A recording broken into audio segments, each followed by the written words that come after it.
یہ بات سن 1947 کے قریب کی ہے جب لوگ ہجرت کر رہے تھے۔ ایک قافلہ دن بھر سفر کرنے کے بعد رات کے اندھیرے میں راستہ بھٹک گیا۔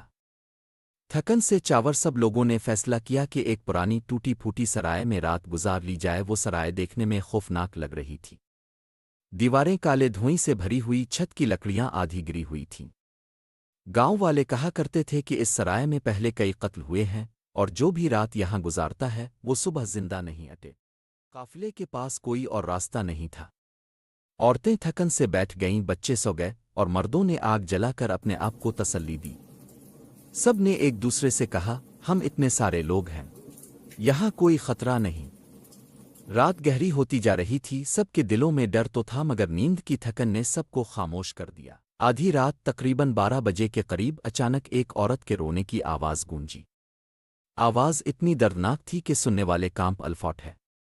ایسا لگ رہا تھا جیسے کوئی عورت دل کے درد سے چیخ چیخ کر رو رہی ہو۔ سب نے سوچا کہ شاید کوئی اور مسافر ہوگا، لیکن قافلے کا ایک نوجوان جس کا نام راشد تھا بولا، میں جا کر دیکھتا ہوں۔ راشد نے ہاتھ میں مشل لی اور آہستہ آہستہ اس آواز کی طرف بڑھنے لگا۔ اس کے قدموں کی چاپ ٹوٹی ہوئی سرائے میں گونج رہی تھی۔ جب وہ ایک اندھیرے کمرے میں داخل ہوا تو اس نے دیکھا کہ ایک عورت سفید کپڑوں میں فرش پر بیٹھی رو رہی ہے۔ راشد نے ہچکچاتے ہوئے کہا، بہن، تم کون ہو؟ کیا ہوا ہے تمہیں؟ عورت نے آہستہ سے اپنا سر اٹھایا۔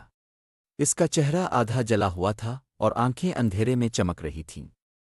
عورت نے بس ایک جملہ کہا، میں انتظار کر رہی ہوں تم سب کا۔ راشد کا خون جم گیا۔ اس نے فوراً مشل الفاٹے آئی اور دوڑ کر باقی قافلے والوں کے پاس پہنچا۔